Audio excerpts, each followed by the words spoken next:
can pull, but we don't have to. You are pulling them for us. Ukraina porak-poranda, Presiden Zelensky minta negosiasi dengan Putin. Suara sirine, tanda darurat bergema seantero Ukraina. Pemandangan mencekam, akibat serangan masif militer Rusia, dapat ditemukan berbagai sudut kota. Ambulans mondar-mandir membawa korban, yang tewas dan terluka. Ukraina porak-poranda, dihantam rudal dan roket. Fasilitas strategis dan permukiman berhasil diduduki Rusia lewat serangan darat maupun udara. Ratusan orang tewas akibat serangan tersebut, sekaligus memaksa penduduk Ukraina mengungsi ke negara tetangga seperti Denmark, Polandia, hingga Moldova. Perang berkecamuk di hampir seluruh Ukraina. Moskow terus menambah pasukannya untuk memasuki negara tetangganya ini.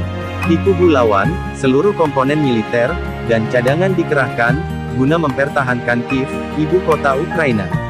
Melihat kondisi ini, Presiden Ukraina, Volodymyr Zelensky, meminta Putin untuk bernegosiasi.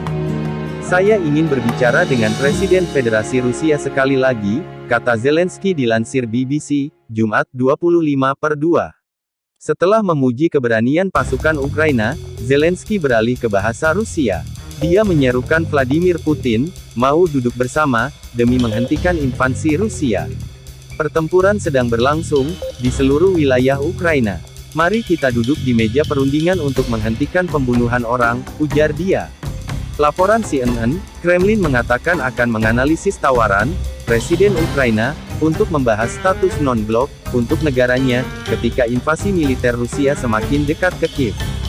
Ditanya tentang tawaran Zelensky, juru bicara Kremlin Dmitry Peskov pada hari Jumat menggambarkannya sebagai langkah ke arah yang positif.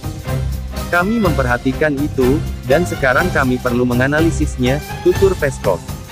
Tetapi Menteri Luar Negeri Rusia, Sergei Lavrov, mengatakan Zelensky hanya berbohong ketika dia menawarkan untuk membahas status non-blok untuk Ukraina. Dalam pernyataannya, dia menjelaskan bahwa saat ini lebih dari 100 jet dalam siaga tinggi. Mereka beroperasi di lebih dari 30 lokasi berbeda dan lebih dari 120 kapal dari utara hingga Mediterania. Ini untuk menjaga perdamaian, untuk mencegah serangan dan untuk mencegah perang yang terjadi di Ukraina hingga meluas ke negara sekutu NATO manapun, katanya. Namun demikian, Stoltenberg tidak memerinci tentang kemana pasukan respons cepat ini dikirim. Dia menyebut pengerahan pasukan akan diserahkan kepada Komandan Militer Tertinggi NATO. NATO Response Force, atau NRF dibentuk pada 2003.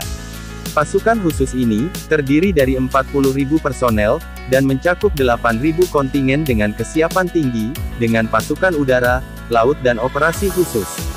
Pasukan ini juga dapat dikerahkan dalam waktu beberapa hari. Di sisi lain, juru bicara Pentagon, John Kirby mengatakan, Amerika Serikat saat ini memiliki ribuan pasukan di Eropa. Kemudian 7.000 orang diperintahkan untuk dikerahkan ke Jerman minggu ini. Negara lainnya juga dalam keadaan siaga di dalam negeri. Kami akan melakukan apa yang perlu kami lakukan untuk mempertahankan setiap inci wilayah NATO. Dilansir Bloomberg, Departemen Pertahanan AS juga telah menempatkan sekitar 10.000 hingga 12.000 tentara dengan perintah persiapan. Dia menegaskan bahwa AS akan mempertahankan setiap inci wilayah NATO. Sebelumnya, Presiden Ukraina Volodymyr Zelensky dan Presiden AS Joe Biden diketahui sempat berbicara selama 40 menit membahas invasi yang dilancarkan Rusia. Dalam sebuah posting Twitter, Zelensky mengatakan kedua pemimpin membahas penguatan sanksi dan bantuan pertahanan konkret. Belasan orang tewas karena serangan roket Rusia di kota Kharkiv, Ukraina Timur. Hal ini disampaikan Penasihat Kementerian Dalam Negeri Ukraina, Anton Herashenko. Kharkiv baru saja ditembaki dengan roket, belasan meninggal, dan ratusan orang terluka, jelasnya, dalam sebuah unggahan di Facebook, seperti dilansir Al Jazeera, Senin, 28/2, belum ada komentar.